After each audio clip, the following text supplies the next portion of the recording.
Bendiciones para todos, bienvenidos a un nuevo capítulo de este estudio de la epístola del apóstol Pablo a los Efesios. Es una bendición poder compartir este tiempo. Hoy nos toca la clase número 12, titulada La cual es su cuerpo. Estamos ya terminando el capítulo número 1 de la epístola a los Efesios. Estamos viendo ya los últimos versículos del capítulo 1 de Efesios. Y ha sido un tiempo de mucha bendición de poder trabajar con la finalidad de construir una estructura de pensamiento renovado en nosotros, de poder aprender a pensar por el Espíritu, a entender por el Espíritu, que nuestro entendimiento, nuestra mente sea homologada a lo que nuestro Espíritu está entendiendo. Por eso Pablo dice, por la fe entendemos. Es decir, que desde mi espíritu la fe le notifica a mi entendimiento, a mi mente, lo que debe pensar y lo que debe entender. Es un espiritualizar la mente, aprender a espiritualizar nuestra mente. Entonces, este tipo de instancias colaboran a construir en nosotros una estructura de pensamiento homologada a la verdad presente en la cual nosotros vivimos. Una estructura de pensamiento compatible con la nueva vida que hemos recibido en Cristo. Necesitamos aprender a pensar de acuerdo a esta nueva vida, de acuerdo a la nueva posición en la que hemos sido puestos en Cristo Jesús, de acuerdo a la verdad presente del nuevo pacto, y por eso es tan importante ir a las epístolas como Efesios, como Romanos, que ya lo hemos estudiado, y bueno, todas las epístolas del Nuevo Testamento que nos llevan a la sustancia, ya no a través de sombras, tipos y figuras, sino a la sustancia misma, a la realidad misma de todo aquello que en el Antiguo Testamento estudiamos a través de sombras, tipos y figuras. Oramos. Padre, gracias, Señor, por este tiempo que tú propicias para que podamos, Señor, avanzar cada vez más en el conocimiento pleno de Cristo. Gracias porque por medio de esta epístola que tú inspiraste, Señor, a el apóstol Pablo a escribir, Señor, tú nos estás, Señor, homologando a tu realidad, llevándonos, Señor, a entender y a percibir tu realidad, Señor, en este nuevo pacto, en esta nueva realidad de la gracia en la cual vivimos, Señor, a esta verdad presente, a esta realidad presente, Señor, en la cual somos hijos, somos herederos, somos reyes y sacerdotes, somos embajadores de tu reino y somos, Señor, tu cuerpo, los contenedores de tu vida, de tu gloria, Señor, aquellos que, Señor, llevan a cabo tu propósito, Señor, en esta tierra. Señor, gracias por todo lo que nos has dado en Cristo, por todas estas bendiciones espirituales de las que hemos venido hablando, Señor, en los últimos capítulos, Señor, y oramos para que tú nos traigas revelación, Señor, a nuestro espíritu de estas realidades gloriosas, de las cuales, Señor, nosotros hoy podemos disfrutar. Que esto no es algo que disfrutaremos cuando partamos de esta tierra, sino que podemos disfrutarlo ahora, Señor, porque tú moras dentro de nosotros. Te honramos, Señor, y te glorificamos en el nombre de Jesús. Amén y amén. Muy bien, entonces hoy vamos a hablar acerca de la iglesia como el cuerpo de Cristo. Le hemos titulado a esta clase la cual es su cuerpo, citando allí Efesios capítulo 1. Así que vamos a comenzar leyendo en Efesios capítulo 1 desde el versículo 16. Abran por favor allí su Biblia, busquen Efesios 1 del 16 en adelante, vamos a leer del 16 al 23. Del 16 al 23, para poder entender mejor el contexto de todo el pasaje y de a dónde Pablo está arribando. Recuerden que cuando Pablo escribió esto no tenía numeritos, no habían versículos y no habían capítulos. Entonces él escribió una idea completa. Todo Efesios es una idea divina que Pablo está transmitiendo a los santos, o sea, a nosotros, los hijos de Dios. No es que el capítulo 1 habla de una cosa y capítulo 2 de otra, capítulo 3 de otra y así, no. Es toda una idea. Hay un hilo conductor. Entonces por eso vamos a leer desde el verso 16 en adelante. Dice, no ceso de dar gracias por vosotros, haciendo memoria de vosotros en mis oraciones, para que el Dios de nuestro Señor Jesucristo, el Padre de gloria, os dé espíritu de sabiduría y de revelación en el conocimiento de Él, alumbrando los ojos de vuestro entendimiento, para que sepáis cuál es la esperanza a que Él os ha llamado, y cuáles las riquezas de la gloria de su herencia en los santos, y cuál la supereminente grandeza de su poder para con nosotros los que creemos, según la operación del poder de su fuerza, la cual operó en Cristo resucitándole de los muertos y sentándole a su diestra en los lugares celestiales, sobre todo principado y autoridad y poder y señorío, y sobre todo nombre que se nombra, no solo en este siglo, sino también en el venidero, y sometió todas las cosas bajo sus pies, y lo dio por cabeza sobre todas las cosas a la iglesia, la cual es su cuerpo, la plenitud de aquel que todo lo llena en todo. Qué maravilloso. Allí termina el capítulo 1 de Efesios, hablando de la iglesia. Entonces, hay acá una transmisión del poder de la resurrección. Y vamos a hablar un poco de esto, de esta transmisión del poder que levantó a Cristo de entre los muertos y lo sentó a la diestra de Dios, a la iglesia, la cual es su cuerpo. Entonces, para poder ir poniendo un poco en contexto este asunto, vamos a decir algunas cosas que tal vez tú ya las manejas, pero tal vez otra persona no, y es necesario que estemos homologados en esto. Cuando Cristo vino a la tierra, el Verbo se hizo carne. Cristo no nació en un pesebre, Cristo es eterno, el Hijo es eterno. Sin embargo, Jesús de Nazaret nació en un pesebre. Entonces Jesucristo es 100% Dios y 100% hombre. Es el Verbo hecho carne. Por eso dice la palabra en Juan 1 que el Verbo se hizo carne. Juan 1:14. Ahora bien, en Juan 1:1 dice que en el principio era el Verbo y el Verbo era con Dios y el Verbo era Dios.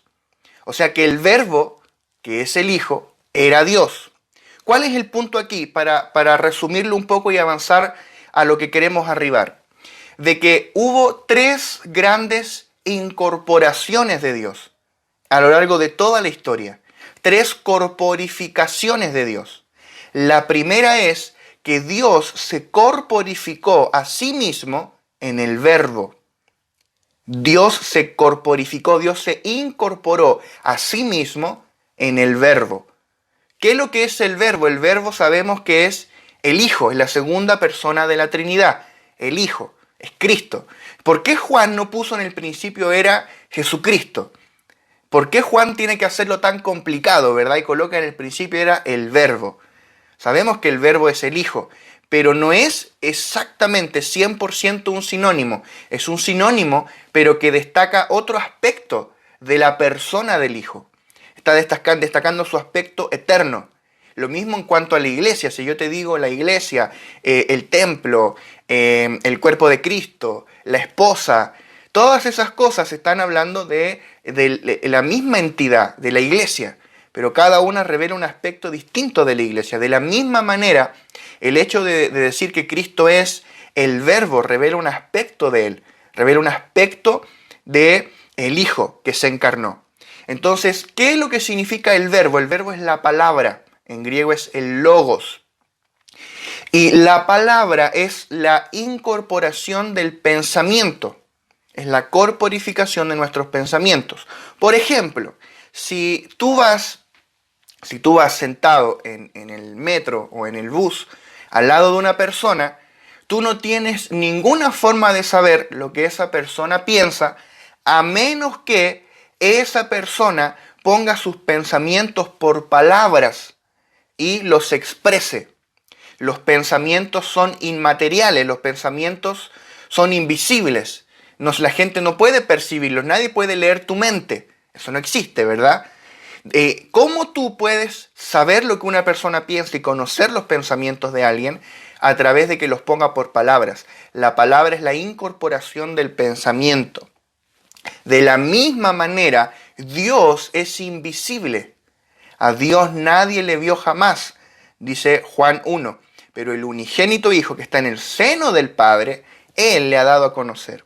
Entonces el Dios invisible es expresado por medio del verbo, por medio de la palabra. O sea que el verbo es la incorporación de Dios. Dios se corporificó a sí mismo dentro del verbo. Esto es muy profundo, esto es misterioso. En parte podemos decirlo y explicarlo, pero en parte no lo podemos entender totalmente. Dios se corporificó en el verbo. El Dios triuno, el Dios trino, se corporificó a sí mismo en el verbo. La segunda corporificación de Dios es que el verbo se hizo carne. El verbo se corporificó a sí mismo en Jesús de Nazaret. El verbo se hizo carne, ¿ves? Dios se corporificó en el verbo y el verbo se corporificó en Jesús. De manera que cuando Jesucristo recorría las calles de Israel, era Dios mismo recorriendo las calles. Por eso que todo aquel que lo tocaba era sano. Por eso que la gente que tocaba el borde de sus vestiduras era sano. Porque cuando tú tocabas al Señor Jesús, tú estabas tocando a Dios. Él era Dios. Él es Dios Hijo, o el Hijo de Dios, que es lo mismo. Entonces Dios se corporificó en el Verbo, y el Verbo se corporificó en Jesús. Pero luego hubo una tercera corporificación de Dios, y es que Jesucristo se corporificó en la iglesia. Jesucristo tomó un cuerpo, que es la iglesia. ¿Por qué? Porque cuando Jesús estaba en Israel, recorriendo allí las calles, imagínate en Jerusalén, en Galilea, Jesús recorriendo diferentes lugares, predicando. O sea, todos alguna vez hemos pensado cómo me hubiera gustado estar allí, ver a Jesús hacer milagros, predicar el sermón del monte. Tiene que haber sido maravilloso, ¿verdad? El asunto es de que Dios se restringió, el Hijo se restringió a sí mismo por 33 años y medio a un cuerpo de carne limitado que podía estar en un solo lugar a la vez, que tenía que comer, que tenía que dormir, que tenía que caminar de un lugar a otro. Entonces, si él estaba, en Galilea y quería ir a Capernaum, tenía que caminar. Si él quería ir a Betania, tenía que caminar, o tomar un burrito, o un caballo, lo que fuera. Él no podía ejercer en cierto sentido su omnipresencia porque él voluntariamente se restringió a sí mismo a un cuerpo de carne, a un cuerpo finito. El Dios infinito se restringió a sí mismo a un cuerpo finito. Entonces, yo siempre digo esto: si Jesús se hubiera venido caminando desde Israel hasta acá a Sudamérica, yo creo que todavía vendría por Ecuador. Yo creo que no habría llegado a Chile. Imagínate predicando de ciudad en ciudad, caminando. O sea, el punto es que Jesús dijo: yo necesito un cuerpo más grande. Entonces él dijo: yo voy a cambiar de cuerpo. Voy a buscarme un cuerpo más grande, compuesto de millones de personas. Un cuerpo que puede estar en millones de lugares al mismo tiempo. Un cuerpo que puede estar en China predicándole a los chinos, en Chile predicándole a los chilenos, que puede estar en Cuba predicándole a los cubanos, que puede estar en Canadá orando por los canadienses, predicando, haciendo milagros, porque es un cuerpo multiorgánico, que es la iglesia. De manera que la iglesia es la corporificación colectiva del Cristo resucitado. Cristo cambió de forma. Iglesia es el nombre que nosotros le damos al Cristo resucitado corporativo, al Hijo corporativo. Nosotros le llamamos iglesia. Entonces, la iglesia hoy es el cuerpo de una cabeza que está sentada en el trono y que ya fue glorificada. Esto es glorioso. Esto es absolutamente glorioso. La iglesia es el cuerpo de una cabeza que ya fue glorificada y que está en la gloria. Porque cuando Jesucristo resucitó entre los muertos, Él no solo resucitó en espíritu, Él resucitó con su cuerpo individual. Y cuando Él ascendió a los cielos, Él no ascendió solamente en espíritu. Ojo en esto. Él ascendió también con su cuerpo individual. Él ascendió y se sentó en el trono en cuerpo, alma y espíritu. O sea que allá en la gloria hay uno de nosotros, hay uno como nosotros, hay un hijo de hombre sentado en la gloria, Jesucristo hombre. Eso es muy importante. Ahora bien, entonces Cristo tiene dos cuerpos, su cuerpo individual y su cuerpo colectivo o místico, que es la iglesia. La iglesia es el cuerpo corporativo del Cristo resucitado. Entonces, vamos a leer algunos versículos, vamos a ir explicando esto porque esto es maravilloso. En primera de Timoteo 3:16, encontramos el misterio de la piedad. Hablamos de esto cuando estuvimos estudiando primera de Timoteo. Dice, e indiscutiblemente grande es el misterio de la piedad. Dios fue manifestado en carne, justificado en el Espíritu, visto de los ángeles, predicado a los gentiles, creído en el mundo y recibido arriba en gloria. ¿Qué es lo que nos llama la atención de este pasaje? Que pareciera que el orden aquí no está correcto, porque dice que Él fue manifestado en carne, Dios fue manifestado en carne, o sea, eso es la encarnación. Justificado en el Espíritu tiene que ver con la resurrección. Visto de los ángeles, eso es a lo largo de todo el proceso. Predicado a los gentiles, bueno, ahora Él está siendo predicado a los gentiles a través de la iglesia. Creído en el mundo, Él está siendo creído en el mundo. Y por último dice, recibido arriba en gloria. Eso es la ascensión. O sea, ¿no te parece llamativo que para nosotros la ascensión de Cristo está después de la resurrección y antes de que Él sea predicado en el mundo y creído en el mundo? Predicado a los gentiles, creído en el mundo. Está como al medio, ¿verdad? Sabemos los pasos de Cristo, que es la encarnación, crucifixión, sepultura, resurrección, ascensión, impartición en nosotros y ahora a través de la iglesia Él es predicado. ¿Por qué Él pone la ascensión al final, recibido arriba en gloria al final? ¿Por qué? Porque la iglesia es el cuerpo de una cabeza que ya está sentada en la gloria, pero el cuerpo todavía no ha sido plenamente glorificado. Entonces al final de esta era, cuando Cristo venga, la cabeza va a ser ascendida y recibida, el cuerpo va a ser ascendido y recibido arriba en gloria junto con la cabeza. Eso es el misterio de la piedad. El misterio de la piedad es que hay una unión orgánica de Cristo y la iglesia. La cabeza está sentada en el trono en la gloria y el cuerpo, aunque en espíritu estamos sentados con Cristo en lugares celestiales, pero en la esfera de nuestra alma y de nuestro cuerpo estamos aquí y estamos de una manera muy real aquí. Y cargamos todavía con una parte de nosotros que no ha sido glorificada. Pero somos el cuerpo de una cabeza que ya fue glorificada. Y Él está sentado en el trono y nosotros estamos aquí, pero estamos unidos orgánicamente y Él opera a través de nosotros en la tierra. Pero cuando cumplamos el propósito por el cual estamos aquí, entonces el Señor vendrá y la iglesia será glorificada juntamente con Él. Por eso dice que el misterio de la piedad es muy grande. Esto es profundo, porque Dios fue manifestado en carne, justificado en el Espíritu, visto de los ángeles, predicado a los gentiles, creído en el mundo, pero al final la iglesia será recibida arriba en gloria. O sea, la iglesia es el cuerpo de Cristo. Cuando alguien te toca a ti, está tocando a Cristo. La palabra dice que nosotros somos el cuerpo de Cristo y miembros cada uno en particular. Cada uno en particular. Dice Primera de Corintios 12:27. Primera de Corintios 12:27. Vosotros pues sois el cuerpo de Cristo y miembros cada uno en particular. ¿Ves? La iglesia es el cuerpo de Cristo. Ahora bien, ¿a qué le llamamos exactamente el cuerpo de Cristo? Eso es una buena pregunta. ¿A qué le llamamos exactamente el cuerpo de Cristo? ¿El cuerpo de Cristo es mi congregación local, mi iglesia local?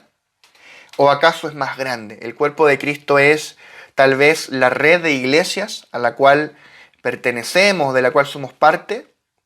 ¿O tal vez es más grande? ¿El cuerpo de Cristo será la iglesia del Señor Jesús en toda mi ciudad? ¿O en todo mi país? ¿O en todo mi continente? Es más grande todavía. La iglesia de Cristo, el cuerpo de Cristo, se compone de todos los santos, de todos los hijos de Dios, como tú y como yo, en todo el mundo y en todas las eras, en todos los tiempos, en estos 2000 años de vida de iglesia, los santos de todos los tiempos y de todo lugar, componemos el cuerpo de Cristo. Y el cuerpo de Cristo tiene dos expresiones. La primera es la expresión universal. Es el cuerpo de Cristo único, la iglesia con mayúscula, la verdadera iglesia, la iglesia global. Y tiene una segunda expresión, que es la iglesia local, la congregación local, donde Cristo se expresa de forma local y vivimos la vida de iglesia de forma local y práctica. Porque aunque yo amo a mis hermanos al otro lado del mundo y puedo orar por ellos y puedo interceder en el Espíritu por ellos, pero yo no puedo tener comunión con ellos. Yo no puedo estar conectado con ellos y tener una reunión, orar unos por otros, imponer manos, profetizarnos. O sea, esa vida de iglesia solamente se puede dar en la congregación local.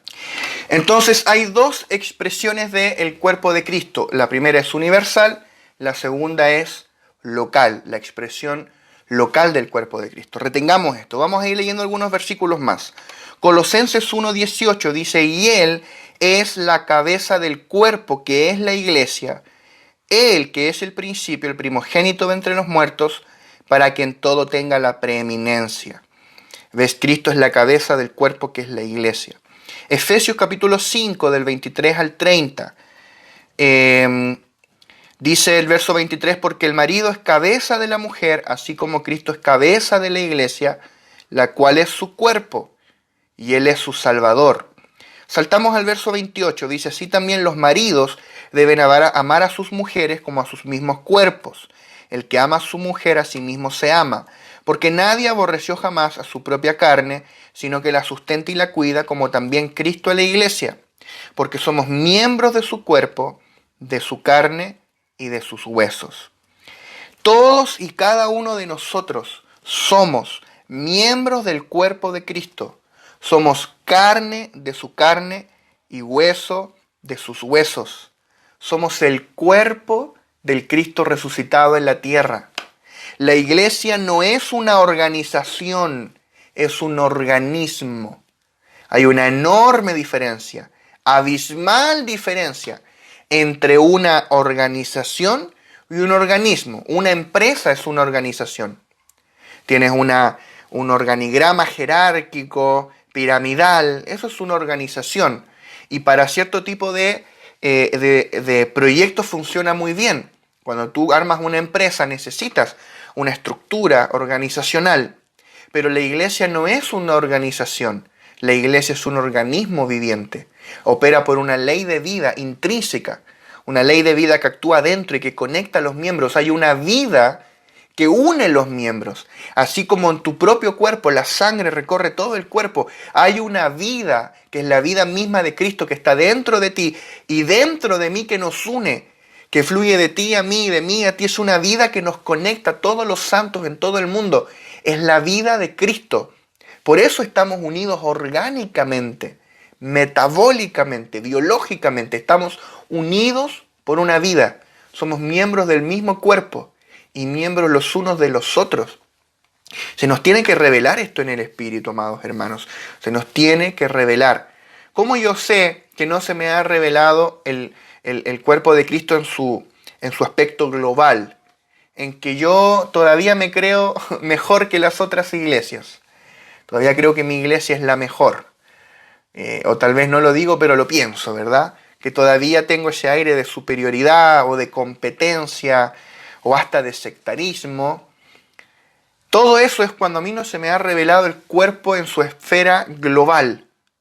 Tal vez lo entiendo muy bien en el ámbito individual, pero no se me ha revelado lo global. Ese aspecto global del cuerpo de Cristo. Entonces no quiero beber de ningún otro ministerio, no quiero aprender de ningún otro hombre de Dios o mujer de Dios, porque nosotros somos los únicos iluminados. Y yo y mis amigos pastores y los pastores que están por sobre mí, que me formaron, me mentorearon, somos los únicos que tenemos la verdad y nadie más. Eso es una forma de sectarismo. Incluso tú puedes armar la facción de los sin facción. La secta de los antisectarismo. Y también es una forma de sectarismo. Se nos tiene que revelar la unidad global del cuerpo de Cristo. Eso no significa abrazar los errores, de ninguna manera. Estamos hablando de que hay mucha gente de Dios en nuestras ciudades, con las cuales nosotros podríamos tener comunión y ser bendecidos y edificados, y a los cuales tenemos que abrirnos. Ahora, hay otro aspecto, que es el aspecto local del cuerpo de Cristo, que tal vez a mí se me reveló el aspecto global, pero tal vez no se me ha revelado el aspecto local del cuerpo de Cristo. ¿Cómo yo sé que no se me ha revelado el aspecto local del cuerpo de Cristo? Que yo no me congrego. Lógico, o sea, el ejemplo más gráfico de alguien que no se le ha revelado el aspecto local del cuerpo de Cristo es que no se congrega. Claro, porque yo estoy hablando aquí del cuerpo de Cristo y muchos pueden estar diciendo, eso ya lo sabemos, yo ya sé eso, háblame algo más profundo, algo más misterioso. Pero esto es práctico. ¿Somos el cuerpo de Cristo? Sí. Amén. ¿Se me reveló? Sí. Entonces congrégate. Y no solo asiste, no seas solo un asistente, sé un miembro. Porque miembro define función. Si tú estás en el cuerpo pero no tienes función, tú no eres un miembro, tú eres un parásito. Succionas la vida del cuerpo, pero tú no colaboras al equilibrio vital del cuerpo. O sea, eso nos vuelve parásitos. Podemos estar succionándole vida al cuerpo y no entregar nada. Si yo digo que se me reveló el cuerpo de Cristo, yo voy a ser parte de una iglesia local, voy a echar raíces allí, voy a ser un miembro edificador y voy a colaborar con los otros miembros y voy a dejar que los otros miembros colaboren conmigo. Yo voy a aportar a edificar a otros y voy a permitir que otros me edifiquen a mí. Eso es entender el cuerpo de Cristo. Es entender que soy parte de una expresión tangible de ese cuerpo. No existe tal cosa como el cristiano llanero solitario. No existe tal cosa como el cristiano que no se congrega. Salvo que tú estés en Irán o que estés en algún país donde está prohibido, so pena de muerte, congregarse y tú de verdad no tienes a ningún cristiano cerca. En ese caso no te queda otra opción que no congregarte. Y tal vez tu forma de alimentarte de la palabra es escuchando predicaciones por señal satelital. No lo sé. Pero al menos nosotros que vivimos acá en Chile y la gente que me está escuchando casi toda es de Latinoamérica, nosotros podemos congregarnos. O sea, nosotros no nos congregamos porque alguien nos persiga. O sea, nosotros no nos congregamos porque no queremos, o porque nos da flojera, o porque pensamos que tenemos una agenda mejor que la del Espíritu Santo. El Espíritu Santo quiere que te congregues, pero tú dices, no, yo tengo una agenda mejor, tengo una idea mejor que la del Espíritu Santo, no me voy a congregar. O voy a ir, pero no voy a saludar a nadie. Todos me caen mal. O sea, eso muestra que a mí no se me ha revelado el cuerpo de Cristo en su aspecto local. Porque no olvides que todas estas cartas fueron escritas a congregaciones locales. Después fueron los hermanos que fueron recopilando las cartas que estaban dando vuelta a otras iglesias y las fueron copiando y fue como armándose un pequeño canon. Pero eso fue después. Pero cuando Pablo escribió a los Corintios, le escribió a los Corintios.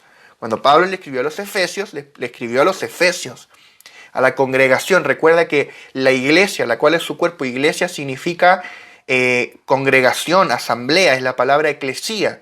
Es una congregación, literalmente, aunque tiene algunos sentidos más profundos y algunos ahí hasta exacerban ciertos sentidos más profundos que no digo que no los tenga, pero en su sentido literal, eclesía significa asamblea, congregación, reunión de gente.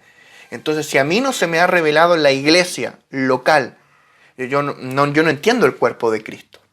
Entonces es importante esto, cómo ensamblo en el cuerpo local. Cada vez que Pablo exhorta acerca de la iglesia como el cuerpo de Cristo, viene el tema de los dones, de las funciones de cada miembro, de la sujeción unos a otros, del funcionar, y todo eso ellos lo ejercían en la iglesia local. No habían convenciones, conferencias para creyentes, no había, que son buenísimas, nosotros hacemos convenciones por lo demás. En ese tiempo no existía, no había internet, o sea, la única forma de contacto con la iglesia y de ejercer mis dones y de ensamblarme al cuerpo era la iglesia local. O sea, estas exhortaciones fueron hechas para que veamos a la iglesia local como una expresión práctica de la realidad del cuerpo de Cristo, que es global. Entonces son dos aspectos del cuerpo de Cristo. Decíamos, la iglesia no es una organización, es un organismo, aunque tiene un cierto tipo de organización, tampoco somos un tropel de gente desordenada. La iglesia tiene un nivel de organización. Cuando tú ves tu propio cuerpo, tiene un orden, tiene una organización. Hay un nivel de autoridad y de sujeción en tu propio cuerpo. En la iglesia también hay autoridad y sumisión. Tu cuerpo tiene un cierto orden, una cierta estructura. Tú miras tu célula. Cada una de tus células tiene todo un orden. El ARN va para allá y para acá y las proteínas se procesan en tal lugar. Los que son más expertos en biología nos lo pueden enseñar. Hay un orden. Tú miras una simple célula, tiene un orden. Tiene una organización, pero es orgánica. Es una organización orgánica. O sea, la iglesia, que es el cuerpo de Cristo, tiene una organización que es orgánica, pero no es una organización. No está regida por un organigrama. Aunque, insisto, se ejerce en ella autoridad y hay en ella sujeción y sumisión. La iglesia no es un equipo, es un ente orgánico colectivo. Esto no es como un equipo de fútbol, esto no es como un club. La iglesia no es un club, la iglesia no es una sociedad de gente, la iglesia es el cuerpo corporativo de Jesucristo. La iglesia es la extensión orgánica del Cristo resucitado en la tierra. Es Cristo que cambió de forma, Cristo que se agrandó. La iglesia es el agrandamiento de Cristo. Él se agrandó a un cuerpo más grande que es la iglesia. La iglesia es la extensión orgánica del Cristo resucitado. Qué glorioso es hablar estas cosas. Qué maravilloso es esto. Es un misterio escondido. Se nos tiene que revelar la iglesia. No creas que ya sabes lo que es la iglesia. La iglesia es un profundo misterio. Necesitamos crecer en revelación de qué es lo que es la iglesia. Si vamos a ser los próximos años edificadores de la iglesia, se nos tiene que revelar qué es lo que estamos edificando. Necesitamos recibir una revelación sobrenatural de qué es lo que estamos edificando. Ahora bien, decíamos al inicio de que hubo tres grandes incorporaciones de Dios, tres grandes corporificaciones de Dios. ¿Por qué esto es importante? Porque vamos a arribar a un punto aquí extremadamente glorioso. Y es que al principio el Dios triuno se corporificó a sí mismo en el Verbo.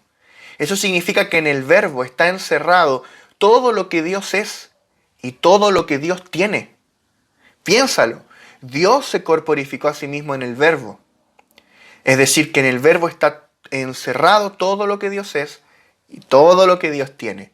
Luego, cuando el Verbo se hizo carne y habitó entre nosotros y vimos su gloria, gloria como del unigénito del Padre, lleno de gracia y de verdad, allí en Jesucristo estaba corporificado todo lo que estaba en el Verbo, porque el Verbo se hizo carne.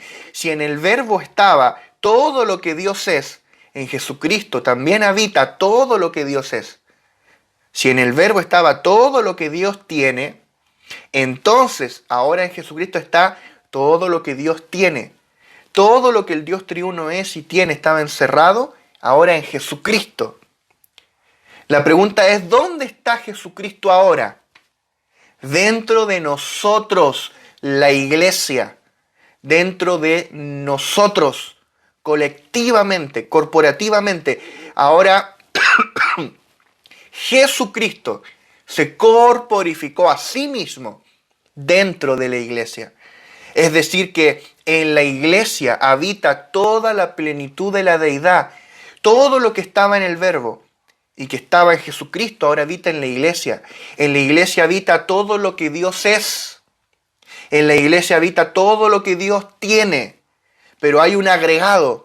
Por causa del procesar de Cristo, en la iglesia habita todo lo que Dios logró por medio de la encarnación, de la crucifixión, de la sepultura, de la resurrección, de la ascensión. En cada uno de esos pasos y del ser hecho el Espíritu vivificante, todo eso, todo lo que Dios logró, ahora habita en la iglesia. O sea que la iglesia es el recipiente en el que Dios fue vertido. Cristo se vertió a sí mismo dentro de la iglesia con todo lo que Él es, con todo lo que Él tiene y con todo lo que Él logró para nosotros en cada uno de sus pasos.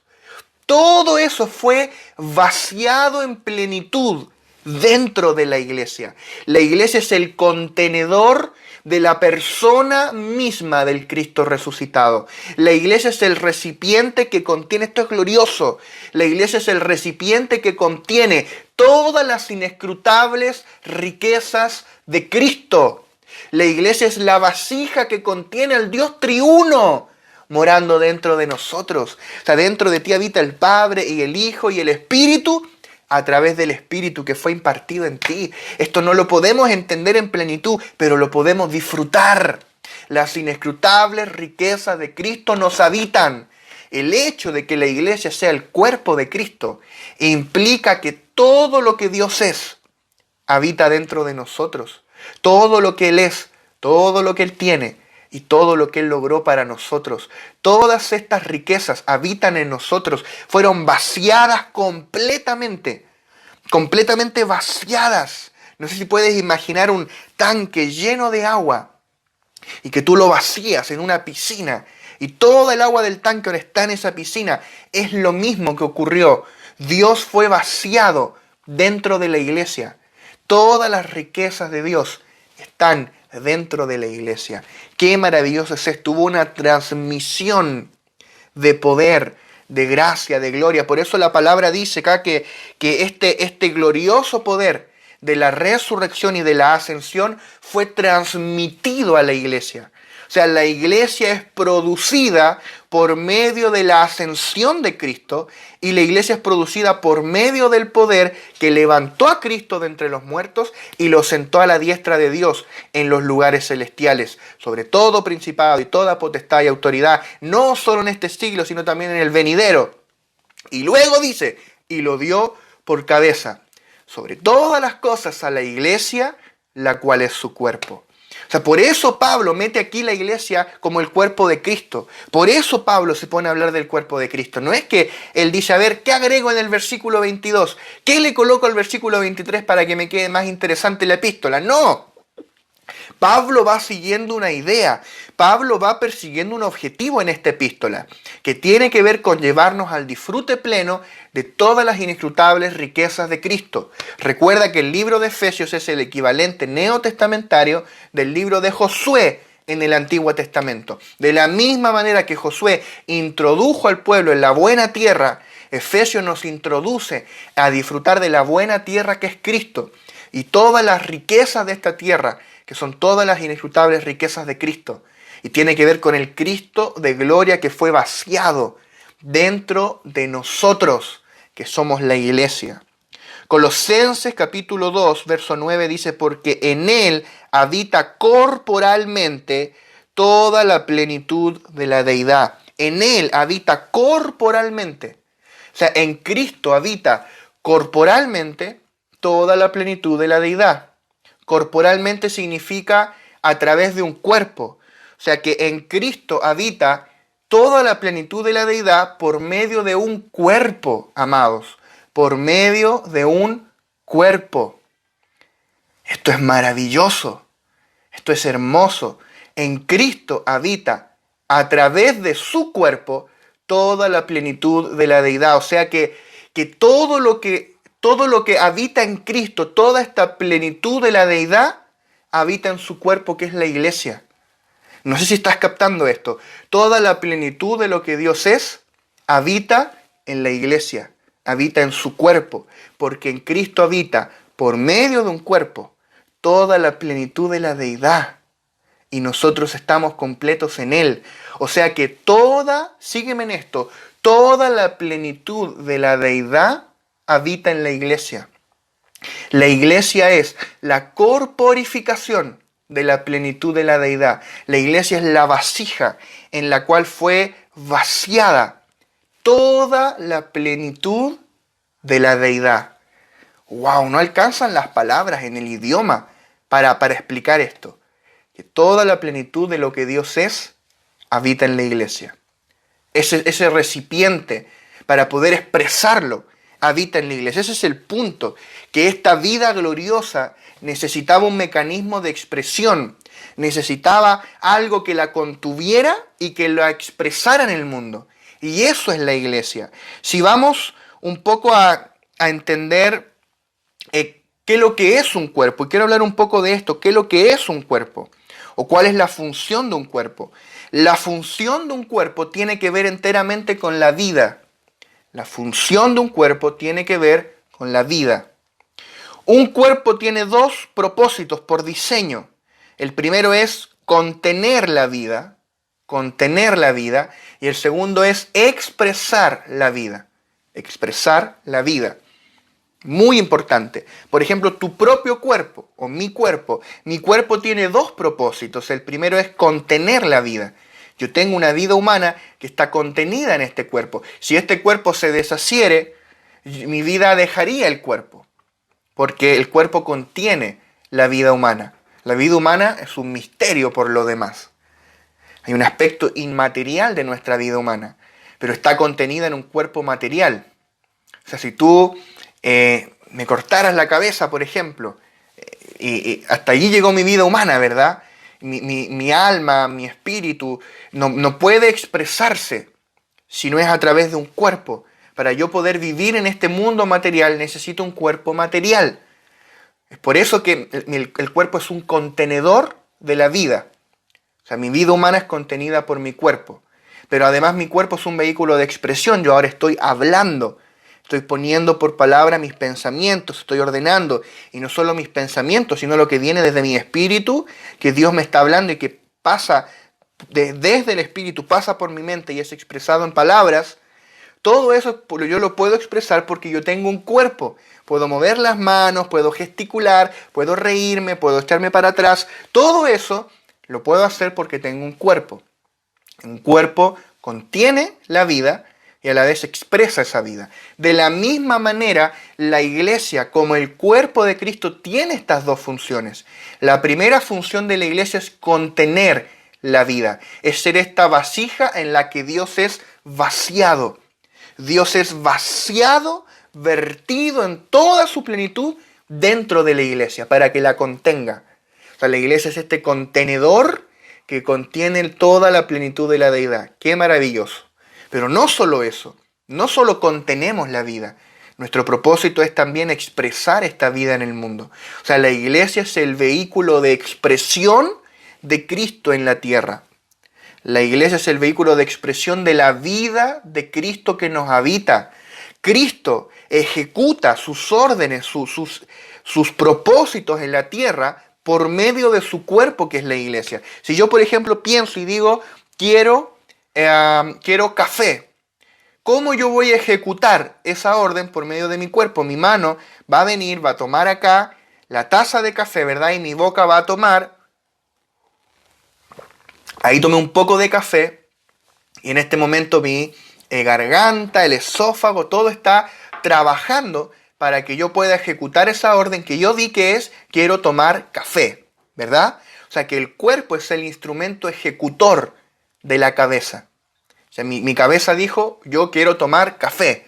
El cuerpo lo ejecuta. O sea, de la misma manera la iglesia es el órgano ejecutor de los propósitos de Cristo en la tierra. Él da las órdenes como la cabeza, pero la iglesia, que es su cuerpo, lo ejecuta, que está aquí. Porque la iglesia es el cuerpo que está aquí. Él está en el trono, pero su cuerpo está aquí. Y su cuerpo ejecuta esas órdenes. Es decir, que Cristo es expresado en esta tierra por medio de la iglesia. Si Cristo va a ser expresado, Él necesita una iglesia para que lo exprese. Y para eso estamos nosotros. Es decir, que el propósito de Dios contigo y con todos nosotros, porque esto no es individual, esto es corporativo, el propósito de Dios es que seamos su expresión. El propósito eterno de Dios siempre fue impartirse a sí mismo dentro de nosotros para que seamos su expresión, para que le expresemos orgánicamente, no imitándole, sino orgánicamente, como una vida, para que tú y yo expresemos la vida de Cristo. Qué maravilloso es todo esto, qué maravilloso, qué glorioso. Tengo algunas cosas acá apuntadas, pero quiero aprovechar bien el tiempo, así que denme ahí un segundito. Bien, decíamos, desde la eternidad pasada Dios quiso para Cristo un cuerpo que expresase su vida, y por eso Él produjo la iglesia, la cual es su cuerpo, la plenitud de aquel que todo lo llena en todo. Efesios capítulo 1 del 22 al 23 tiene esta expresión y quiero que lo volvamos a leer ahora con ya todo lo que hemos dicho. Dice, y sometió todas las cosas bajo sus pies y lo dio por cabeza sobre todas las cosas a la iglesia, la cual es su cuerpo, la plenitud de aquel que todo lo llena en todo. Qué maravilloso es esto, qué glorioso. La iglesia es su cuerpo, la plenitud de aquel que todo lo llena en todo. La iglesia es la vasija que porta la vida divina y es el vehículo de expresión de la vida que fue impartida en su interior y el órgano ejecutor de las órdenes y propósitos de esta vida. Dios desea que nosotros seamos una expresión de su vida. Si esto tan sencillo se nos revela, todo va a cambiar en nosotros.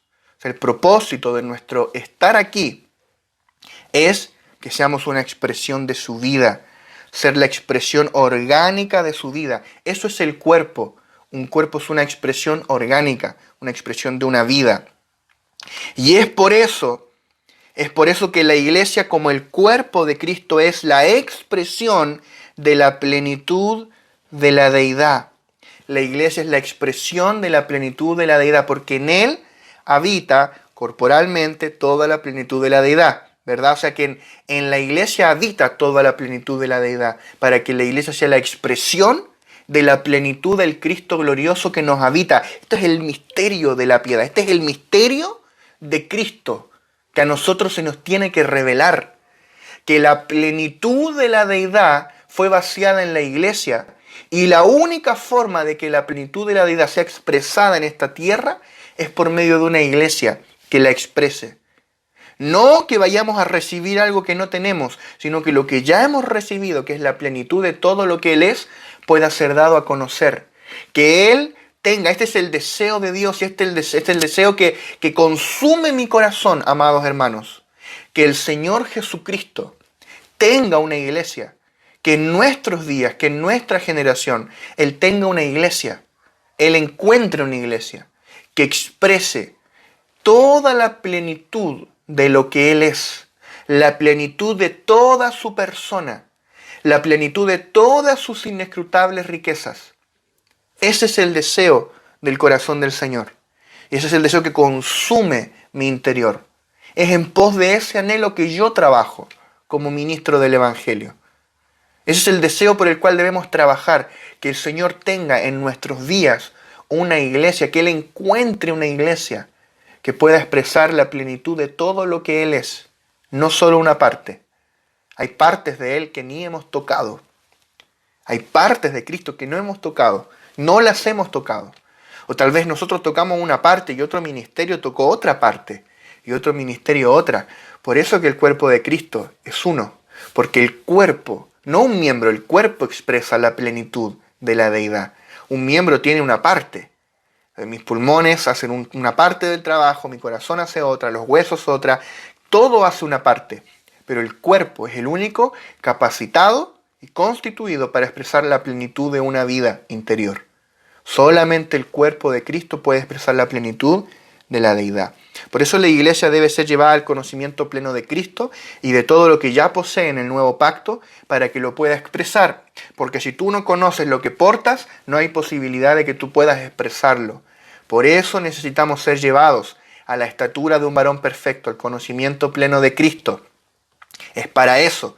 Y ya vamos a llegar a Efesios capítulo 4, que nos habla de eso. Todavía estamos cerrando Efesios número 1. Entonces, dice acá de que la iglesia es la plenitud de Cristo. Dice la iglesia, la cual es su cuerpo, la plenitud de aquel que todo lo llena en todo. la plenitud de aquel que todo lo llena en todo. Qué maravilloso esto. Lo que está diciendo acá es que la iglesia es la plenitud de Cristo. El tema es, ¿cómo la iglesia es la plenitud de Cristo? ¿Acaso a Cristo le falta algo? ¿Acaso Cristo está incompleto? Profundo, ¿verdad? A mí no es difícil de entender que Cristo es mi plenitud. De hecho, lo cantamos, hay canciones que lo dicen. Cristo Jesús, eres mi plenitud. Maravilloso. Cristo es mi plenitud. Yo sin Él estoy vacío, pero en Él estoy completo. Él es todo lo que yo necesito. Él es mi plenitud. La pregunta es, ¿por qué la iglesia es la plenitud de Cristo? ¿Acaso Cristo está incompleto? Profundo eso. ¿Y tú cómo lo puedes entender? Lo puedes entender en Adán y Eva, que son sombra de Cristo y de la iglesia. Adán es sombra de Cristo y Eva de la iglesia. Y cuando Dios miró a Adán, dijo, no es bueno que el hombre esté solo, le haré ayuda idónea para él. De la misma manera el Señor vio al Hijo, vio al Cristo encarnado y dijo, no es bueno que Cristo esté solo, le haré ayuda idónea para él. Él ya era perfecto, pero había un estado de soltería en Adán que no era bueno. Bueno no de que él fuera incompleto, sino para el propósito no era bueno. Para el cumplimiento del propósito de Adán, que era labrar y cuidar el huerto, no era bueno que estuviese solo. Porque para expresar todo lo que Dios le había dado como raza, como hombre, como primer hombre, necesitaba una esposa que complementara esa expresión, que colaborara a expresar todo lo que Dios le había entregado. De la misma manera, Cristo necesita una esposa, Cristo necesita la iglesia, porque la iglesia es su ayuda idónea en el cumplimiento del propósito. No es que Él no fuese perfecto, no estuviese completo, sino que la iglesia es el vehículo de su expresión. Por eso la iglesia es la plenitud de Cristo, es la plenitud de aquel que todo lo llena en todo. Cristo lo llena todo y en todo. Él lo llena todo en todo. La pregunta es ¿cómo? A través de la iglesia. O sea, por medio de la iglesia, Cristo puede llenarlo todo y en todo. ¡Wow! Eso es un misterio glorioso. Aquí en la tierra Él lo está llenando todo y en todo por medio de la iglesia. Es decir, que sin la iglesia, Cristo perdería el vehículo de su expresión. Cristo no puede ser expresado aquí en la tierra si no hay una iglesia dispuesta a expresarlo, dispuesta a conocerlo en la intimidad y a salir detrás del velo, a manifestar lo que conoció dentro del velo. De eso se trata. Una iglesia que lo conozca a Él en la intimidad, le contemple en la intimidad en el Espíritu, para expresarle en un mundo que está en tinieblas necesitado de Él. Por eso la iglesia es la plenitud de Cristo. Sin la iglesia, Cristo no tiene ese medio de expresión. Pero por medio de la iglesia, Cristo puede ser expresado en el mundo. Y para eso hubo una transmisión de poder. Hubo una transferencia de poder desde la cabeza hacia el cuerpo. Y ese poder que fue transferido es la acumulación de todo lo que Pablo viene diciendo desde el versículo 1 hasta el versículo 19. Y hasta el 20 y hasta el 21, hasta por ahí el versículo, ¿cuál es? Bueno, lo podemos cotejar acá. El versículo 22. O sea, todo lo que está desde el verso 1 al 20, hasta justo antes que aparezca la iglesia, esos 20 versículos condensan una acumulación de todo lo que Dios reunió en Cristo para luego impartirlo en la iglesia y vertirlo en la iglesia. Hubo una transmisión de todas estas bendiciones espirituales que Dios acumuló en Cristo. Todo esto que está del verso 1 al 20 fue transferido a la iglesia por medio del poder que levantó a Cristo de entre los muertos y lo sentó a la diestra del trono de Dios. O sea, por medio del poder de la resurrección y de la ascensión de Cristo, fue producida la iglesia. Y hubo una transferencia de vida y de poder, una transmisión por medio del poder de la resurrección.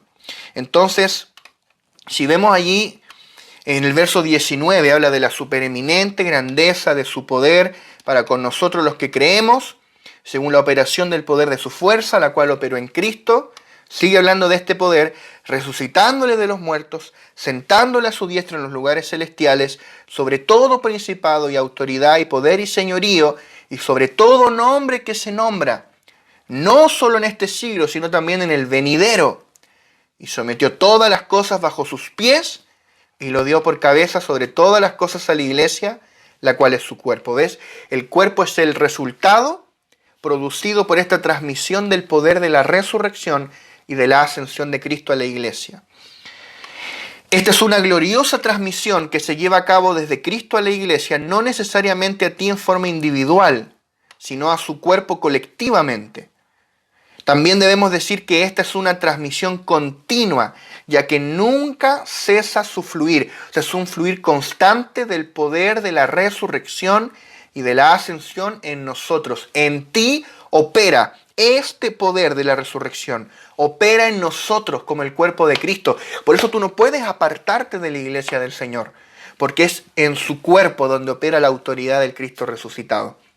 Por ahí a veces opera individualmente este poder, sí, claro, pero si tú te apartas del cuerpo, tú dices, yo no quiero más tener comunión con el cuerpo, yo no quiero saber nada más con la iglesia, tú te estás apartando del cuerpo.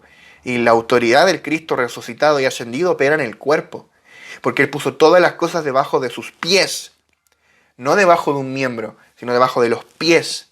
O sea que uno de nosotros, para participar de ese sujetar bajo nuestros pies, tenemos que estar conectados al cuerpo que es la iglesia. Ahora bien, aquí se menciona el poder de Dios. El poder de Dios, pero este poder no se refiere al poder que abrió el Mar Rojo, por ejemplo, aunque fue poderosísimo abrir el Mar Rojo. Tampoco se refiere al poder que tumbó las murallas de Jericó, aunque sabemos que eso también fue muy poderoso. Ni siquiera se refiere al poder que detuvo el sol en Gabaón. Los que han leído allí Josué saben de lo que estoy hablando. Imagínate que Dios, eso los científicos no lo pueden explicar, Dios detuvo la tierra. No lo podemos explicar. Bueno, sigamos. Yo tampoco, soy físico, así que no voy a entrar allí, pero Dios lo hizo, porque está escrito y Dios no miente. Pero ni siquiera eso es un poder tan grande como el exhibido cuando Cristo fue levantado de entre los muertos. Eso es un poder que supera toda dimensión de poder concebible. Y ya lo hablamos cuando hablamos en alguna clase anterior del poder de la resurrección, explicamos este poder. No vamos a volver allí. Ahora bien, el punto es que este poder de su resurrección obra en nosotros para transformarnos y tener la mente de Cristo. Vamos a ver algunos versículos que hablan de este poder. Romanos 15:13 dice, y el Dios de esperanza os llene de todo gozo y paz en el creer, para que abundéis en esperanza por el poder del Espíritu Santo. ¿Ves? El poder del Espíritu Santo. Gálatas 3:5 dice, aquel pues que os suministra el Espíritu y hace maravillas entre vosotros, ¿lo hace por las obras de la ley o por el oír con fe? O sea, el Espíritu Santo hace maravillas entre nosotros. Ese es el poder del Espíritu Santo. El poder de Dios en la iglesia. Primera de Corintios 1:18. Porque la palabra de la cruz es locura a los que se pierden, pero a los que se salvan, esto es a nosotros, es poder de Dios. O sea que hay poder en el evangelio que tú has creído. En la palabra de Dios hay poder. ¿Qué más tenemos por aquí? Efesios 3, del 16 al 17. Dice, para que os dé conforme a las riquezas de su gloria, el ser fortalecidos con poder en el hombre interior por su Espíritu, para que habite Cristo por la fe en vuestros corazones, a fin de que arraigados y cimentados en amor. Bueno, allí continúa, pero queremos destacar ser fortalecidos con poder en el hombre interior por su Espíritu. Es el poder del Espíritu que nos habita, y este poder es el poder del Espíritu todo inclusivo, el Espíritu que incluye la encarnación, el vivir humano, la crucifixión, la sepultura, la resurrección y la ascensión. Efesios 3:20 dice, aquel que es poderoso para hacer todas las cosas mucho más abundantemente de lo que pedimos o entendemos, según el poder que actúa en nosotros. O sea, hay un poder que actúa dentro de nosotros, amados hermanos, que sobrepasa todo lo que podemos dimensionar, y es el poder de la resurrección de Cristo. Ese es el poder que le fue dado a la iglesia, al cuerpo. Por eso se nos tiene que revelar el cuerpo, lo que hablábamos al inicio. Filipenses 3:10, a fin de conocerle y el poder de su resurrección y la participación de sus padecimientos, llegando a ser semejante a él en su muerte. ¿Ves? Aquí Pablo dice, yo quiero conocer el poder de su resurrección. Pablo anhelaba conocer este poder. Él lo había conocido en parte. Él había resucitado muertos, él había hecho toda clase de milagros, pero él decía, yo quiero conocer el poder de su resurrección. Debemos anhelar conocer, experimentar este poder. Colosenses 1, 10 y 11, para que andéis como es digno del Señor, agradándole en todo, llevando fruto en toda buena obra y creciendo en el conocimiento de Dios, fortalecidos con todo poder, conforme a la potencia de su gloria, para toda paciencia y longanimidad. Ahí está nuevamente el poder de Dios que actúa en nosotros. Colosenses 1:29 dice, para lo cual también trabajo, luchando según la potencia de Él, la cual actúa poderosamente en mí. O sea, tú haces tu obra en el ministerio, tu obra al servicio del Señor, trabajando según la potencia de Él, según el poder de Dios que actúa poderosamente en ti. Esa es la forma de trabajar en la obra del Señor. Segunda de Pedro 1:3. Segunda de Pedro 1:3. Dice, como todas las cosas que pertenecen a la vida y a la piedad nos han sido dadas por su divino poder, mediante el conocimiento de aquel que nos llamó por su gloria y excelencia. ¿Ves? Aquí está su divino poder. Es este poder que nos ha dado todas las cosas, todas estas bendiciones espirituales en los lugares celestiales en Cristo. Toda esta herencia, todo esto de lo que ya hemos venido hablando, que está en Cristo, todas estas inescrutables riquezas nos han sido dadas por su divino poder. Entonces, cuando hablamos del poder de la resurrección de Cristo, la resurrección por un lado es un evento que ocurrió una vez, pero también es un poder que actúa permanentemente dentro de nosotros. O sea, Cristo resucitó un día de entre los muertos para siempre, una vez y para siempre, pero ese poder opera continuamente dentro de nosotros. Esto es lo mismo que ocurre con la cruz. Vamos a tomar como ejemplo la diferencia entre la crucifixión de Cristo y la cruz de Cristo. No es lo mismo su crucifixión que su cruz.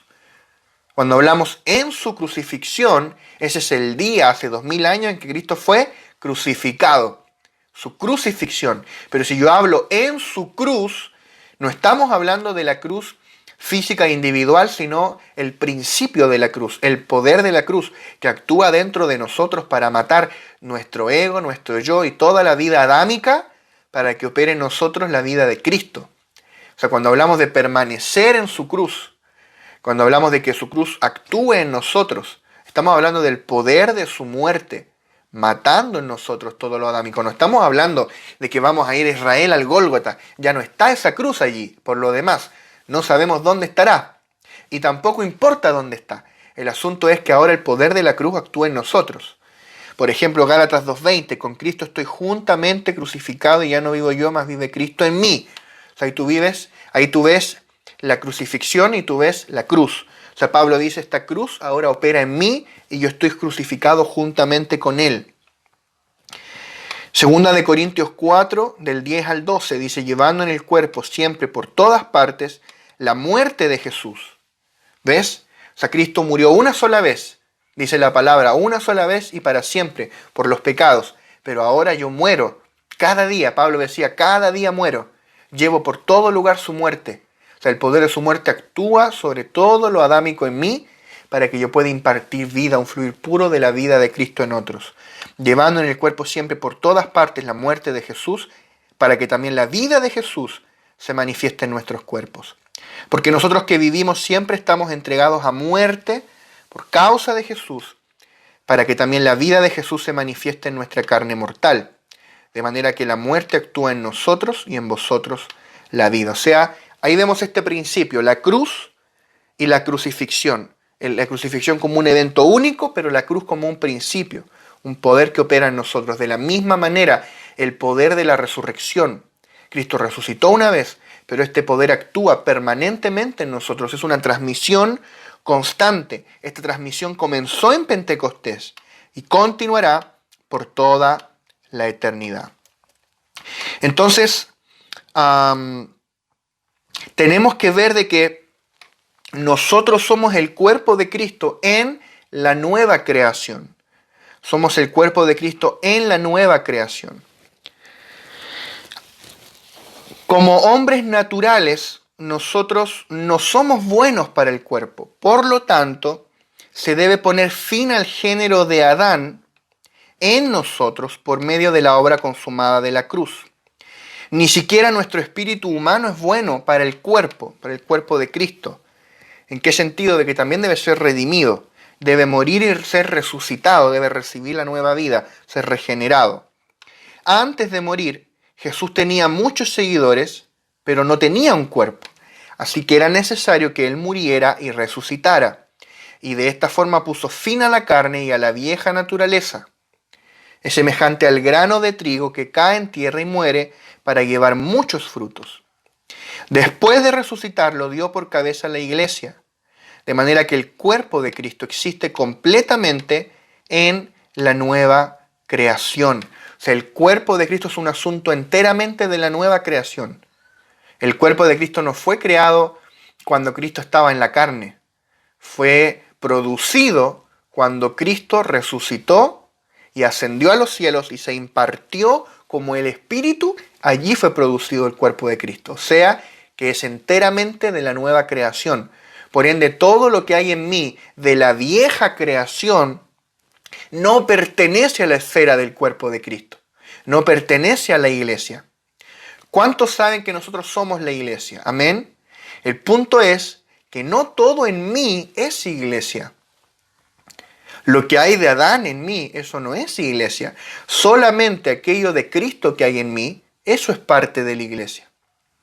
O sea que la iglesia es cuánto de Cristo hay en mí. Es profundo eso. La iglesia es cuánto de Cristo ha sido formado en nosotros. Esa es la medida de iglesia. O sea que el propósito de Dios con nosotros es que la iglesia sea cada vez más iglesia y menos cualquier otra cosa, a fin de que aumente la medida de expresión de la plenitud de Cristo, que cada vez expresemos más a Cristo. La transmisión del Cristo ascendido produce el cuerpo. No tiene que ver con doctrinas ni con formalismo, sino con esa transmisión. Es la transmisión de vida la que produce el cuerpo, no una doctrina. Jesús no instituyó una serie de normas y de dogmas. Jesús impartió una vida y produjo su cuerpo. De eso se trata la iglesia. Hay dos creaciones en nosotros, la vieja creación y la nueva creación. Si leemos en 1 Corintios capítulo 15, verso 45 al 50, y con esto ya vamos cerrando, dice: así también está escrito, fue hecho el primer hombre Adán alma viviente, el postrer Adán espíritu vivificante. El postrer Adán es Cristo, que fue hecho espíritu vivificante. Seguimos la lectura, dice: mas lo espiritual no es primero, sino lo animal, luego lo espiritual. El primer hombre, o sea, Adán, el primer hombre es de la tierra, terrenal. El segundo hombre, que es Cristo, y de hecho dice, el segundo hombre, que es el Señor, es del cielo. Cual el terrenal, tales también los terrenales. Y cual el celestial, tales también los celestiales. Y así como hemos traído la imagen del celestial, traeremos también la imagen del celestial. O sea, así como hemos traído la imagen del terrenal, traeremos también la imagen del celestial. Pero esto digo, hermanos, que la carne y la sangre no pueden heredar el reino de Dios, ni la corrupción hereda la incorrupción. O sea, hay una constante tensión dentro de nosotros, porque en mí habita Cristo, el postrer Adán, el espíritu vivificante, pero todavía está en mí el viejo Adán. Seamos honestos, en mi carne, dice Pablo, no habita el bien, sino el mal. Hallo esta ley en mis miembros, que el pecado mora en mí, dice Pablo en Romanos 7. O sea que en mi carne, en mis miembros, habita el primer Adán. Entonces hay una parte de mí que expresa al hombre terrenal, pero otra que es mi espíritu, que expresa al hombre celestial. Por eso Pablo dice, así como hemos traído la imagen del terrenal, también traeremos la imagen del celestial. O sea, hay una vieja creación en mí y también hay una nueva creación. Nosotros muchas veces detestamos que todavía la vieja creación sea parte de nosotros. Cuando nos equivocamos y le fallamos al Señor y pecamos, decimos, ¿por qué, Señor? ¿Por qué? ¿Por qué todavía cargo con este cuerpo de muerte? ¿Por qué todavía cargo con estos miembros vendidos al pecado? ¿Por qué todavía cargo con una concupiscencia, una mente que piensa inclinada a lo malo? Hay otros que quizá les da lo mismo, pero si amamos al Señor, genuinamente nos preguntamos cómo vencer el pecado. Es un tema esto. Ahora bien, ¿cuál debe ser nuestro deseo en esto? Que todo eso que hay en mí todavía de Adán, que todo eso que todavía hay de la vieja creación sea llevado a la cruz. Que en la experiencia pase por la cruz, a fin de que muera y la vida de Cristo crezca. Y sea cada vez más Cristo el que se manifieste a través de mí. Cada vez más yo lleve la imagen del hombre celestial y ya no más del hombre terrenal que es Adán. De eso se trata. ¿Cómo saber si estoy muerto? Aquí hay algunas preguntas de ejemplo. Si te ofenden, por ejemplo, ¿qué sientes? ¿Qué sientes cuando te ofenden? Dicen algo malo de ti. Nos sentimos mal, ¿verdad? Ahí está Adán. Ahí todos nosotros tenemos un Adán dentro. Por otro lado, ¿qué sientes si te alaban? Si te adulan, si te dicen algo bueno. Uno se siente bien, ¿verdad? Eso es Adán. Eso son como un pequeño experimento para mostrarnos que no estamos muertos en la práctica. Necesitamos morir cada día más. ¿Hemos muerto a muchas cosas? Sí, pero necesitamos morir cada día más. Por eso Pablo decía, cada día muero. Pablo decía, anhelo conocer el poder de su muerte para poder llegar a experimentar el poder de su resurrección. Sin muerte no hay resurrección. Sin muerte no hay gloria. Sin muerte no hay vida nueva. Yo debo pasar por la cruz para poder expresar esta vida nueva. Toda esta gloria que hemos hablado, la plenitud de la deidad, para que pueda ser expresada a través del cuerpo, necesitamos miembros crucificados, miembros que hayan pasado por la cruz, a fin de poder expresar la vida del Cristo resucitado. Amén. Vamos a orar, vamos a darle gracias al Señor por este tiempo que Él nos ha permitido tener. Padre, gracias por la bendición de poder compartir este tiempo, por poder compartir esta palabra, Señor, que sabemos llega a tantos lugares diferentes, Señor. Padre, oramos, Señor, para que tú nos reveles qué es lo que significa ser tu cuerpo, cuáles son las implicaciones, Señor, a nivel global y a nivel local de que seamos tu cuerpo en la tierra, Señor. Enséñanos cómo poner estas cosas en práctica, poder amarnos unos a otros, apoyarnos, orar unos por otros, Señor. Poder impartir de tu vida unos a otros, ministrarnos unos a otros. Señor, honrarnos unos a otros, honrar el cuerpo, honrar tu vida en los santos, Señor. Revélanos, Señor, tu cuerpo, Señor, en lo local, que tantas veces se nos pierde, Señor, por quizás, Señor, las experiencias de decepciones, de fallos, Señor, que todos tenemos, Señor, y que podemos quizá mirar, Señor, los errores de nuestro hermano, Señor, antes de lo que tú has depositado en ellos, Señor. Por eso te pedimos, revélanos tu cuerpo, Señor, en la esfera local. Revélanos, Señor, cómo ser tu cuerpo, miembros que encajan unos con otros para ser edificados por tu vida. Recibir, Señor, el crecimiento y ser edificados en amor. Espíritu Santo, revélanos estas cosas. Señor, haznos ser miembros de una iglesia, Señor, que pueda expresar en plenitud todo lo que tú eres, todas las riquezas de tu persona, Señor. En el nombre poderoso de Jesús. Amén y amén.